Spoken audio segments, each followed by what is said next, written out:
It is August 13th, 2019. Welcome to VLAUGUST.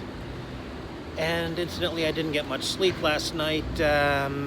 Here's why. Can you hear that? That's definitely a bat. And I think it's trapped somewhere in there. So, oh boy.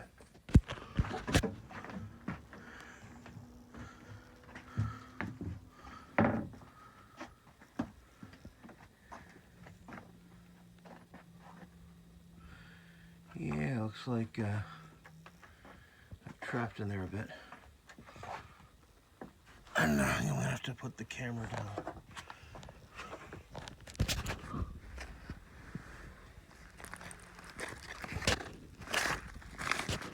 Oh boy.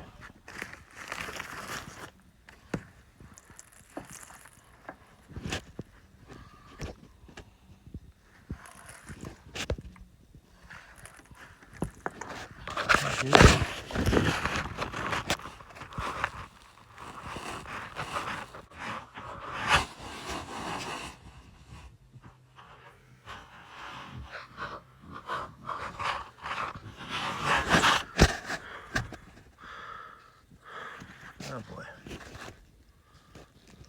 Maybe it got out. So, I don't know. Hopefully if I move this a little bit, it'll be able to get out. I don't know. Okay, I have no idea if the bats were ever trapped up there, but, well, after what I did last night, they moved around a little more up there and then stopped, so now I gotta go back up there and put the insulation back, which is a dirty job. So, I think I'm gonna be putting these pajamas in the laundry finally, well, I'm already prepared for when I come back down from the attic. Oh, here we are.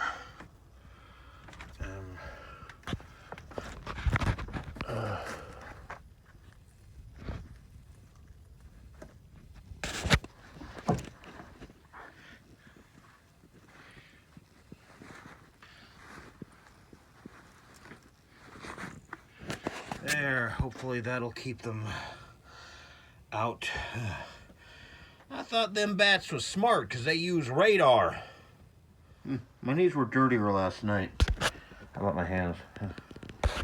Also dirtier last night. You know, when I just washed my hands and then put a washcloth to my knees. Yeah. So let's look at last night's blood sugar reading. Now let's look at this morning's blood sugar reading, which is much better. Oh, spoilers. Whew, okay. Now, as far as my monthly goals go, well, you saw the one here. As far as the other one, yeah, didn't even crack this open. I suck. Maybe I should just go to chapter 8. And the I suck was kind of a joke. It's not. Don't worry too much about my self-esteem yet. As far as the daily goals I had set for myself, and I figured I'd show you one more shot of this before I give it one final pass with this thing here. Bit wet now, so wait till it dries. Also some dry things here because these things like to fall apart. So yeah, gotta let it dry. Use this. Move stuff back in again. Although this is back in already, so yeah. Yep, this is probably as clean as it's ever going to be, at least until I replace the floor. I should start a Patreon about that, or GoFundMe, or, yeah, like I'm never gonna do that, and like anybody would give me money for that. I also completed the, joke, so to speak, secondary goal.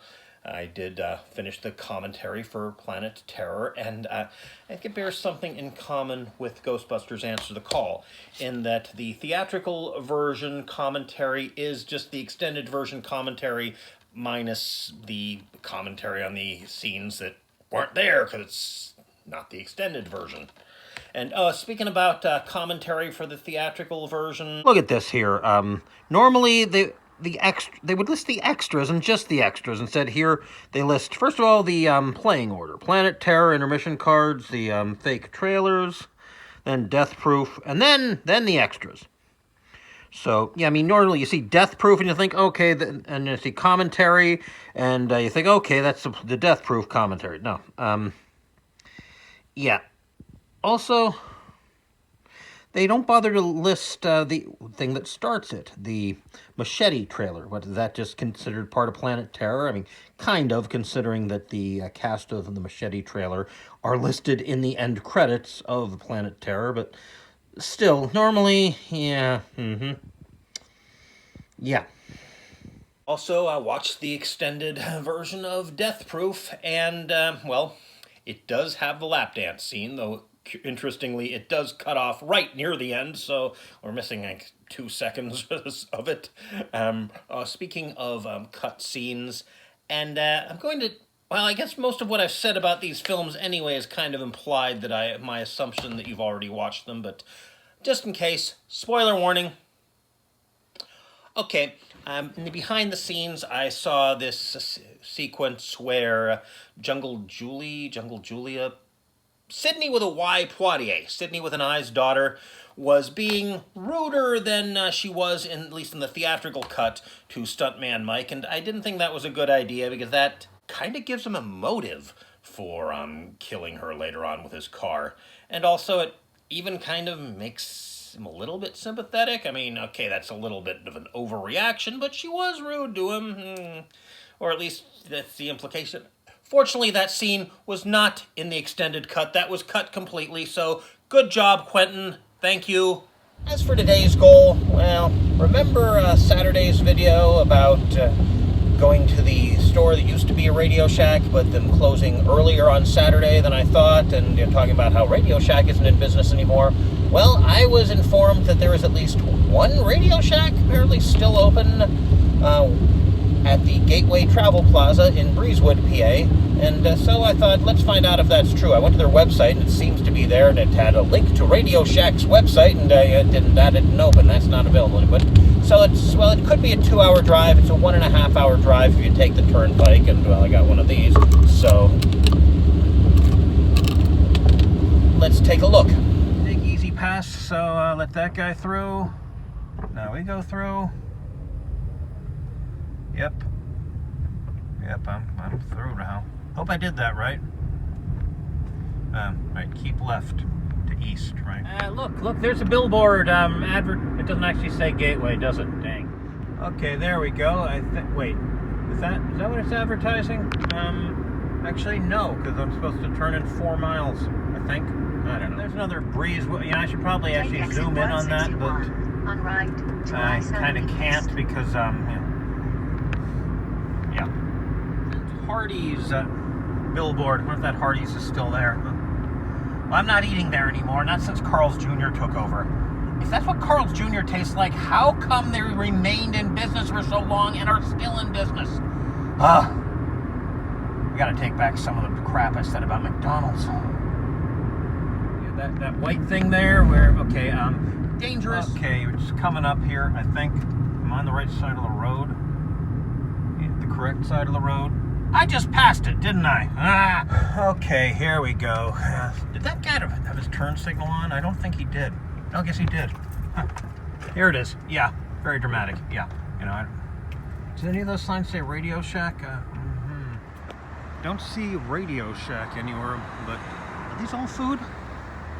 They're all food. That might be why. Okay, that's might still exist. Although, well, actually, it is one word, but in camel case. So if it's all caps, I don't know. Well, there it is. Looks like it's thinning out. Yeah, I should probably not bring the camera in there and be quite as obvious. There it is. So let's do a little haul vlog here.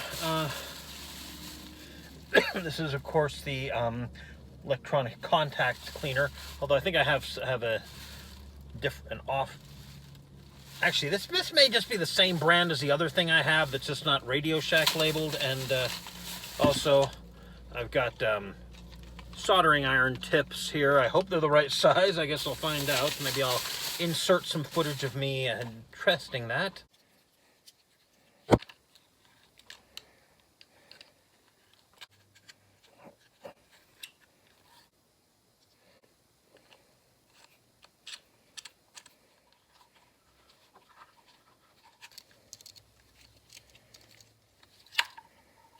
Okay.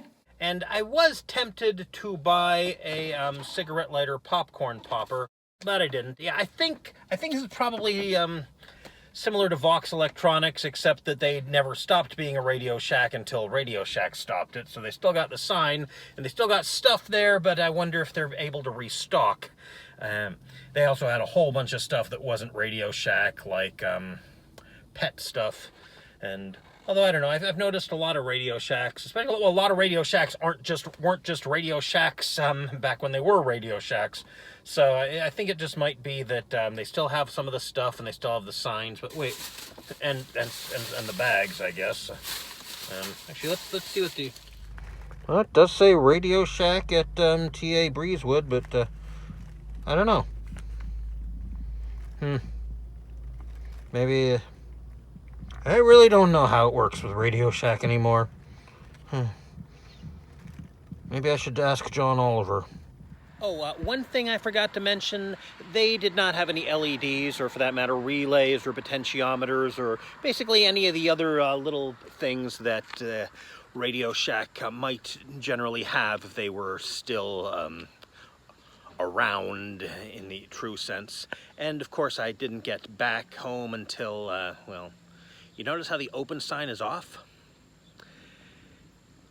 Actually, Breezewood isn't that far away, but I made some detours and stops along the way home, so I should hold the camera more steady.